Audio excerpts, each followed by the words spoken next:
السلام عليكم ورحمة الله وبركاته. الحمد لله رب العالمين. الصلاة والسلام على أشرف الأنبياء والمرسلين وعلى آله وأصحابه أجمعين. أما بعد. സ്നേഹമുള്ള സഹോദരങ്ങളെ, നന്മകളുടെ പൂക്കാലമായ റമളാൻ മാസത്തോട് നാം വിട പറയാൻ ഒരുങ്ങുകയാണ്. പെയ്തിറങ്ങിയ അനുഗ്രഹങ്ങൾ ഏറ്റുവാങ്ങി ആത്മസംസ്കരണത്തിന്റെ പാതയിലൂടെ നാം ഏറെ മുന്നോട്ട് പോയി. കേവല നിരാഹാരത്തിനപ്പുറത്ത് തഖ്വ വർദ്ധിപ്പിക്കാനുള്ള പരിശീലനത്തിന്റെ ദിനരാത്രങ്ങളായിരുന്നു വിശ്വാസികൾക്ക് വിശുദ്ധ റമളാൻ. റമളാൻ കഴിയുന്നതോടെ ഈ ഭക്തി അവസാനിക്കുന്നത്.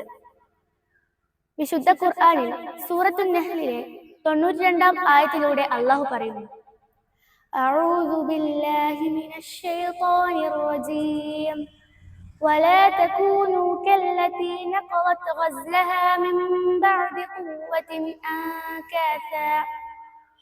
ഉറപ്പോടെ നൂൽ നിർമ്മിച്ച ശേഷം തന്റെ നൂൽ പലതായി പിരിയുടച്ചു കളഞ്ഞ ഒരു സ്ത്രീയെ പോലെ നിങ്ങളാവരുത്.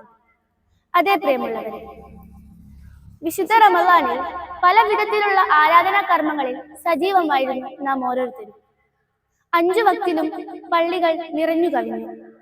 വീടുകളും പള്ളികളും ഒക്കെ ഖുർആനിന്റെ സുന്ദര ശബ്ദത്തിൽ മുഖരീതമായി.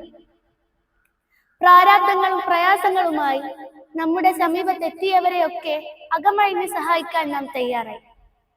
അള്ളാഹു പറയുന്നത്, ഇത്തരം സൽസ്വഭാവങ്ങൾ നേടിയെടുത്തതിനു ശേഷം എല്ലാം നഷ്ടപ്പെടുത്തുന്ന ജീവിതത്തിലേക്ക് പോകരുത് എന്നുള്ളതാണ്. പ്രിയമുള്ളവരെ, വിശുദ്ധ റമളാനിൽ നാം കെട്ടിപ്പടുത്ത ആത്മീയ ചൈതന്യം ജീവിതത്തിൽ ഉടനീളം കാത്തു സൂക്ഷിക്കാൻ നമുക്ക് സാധിക്കണം.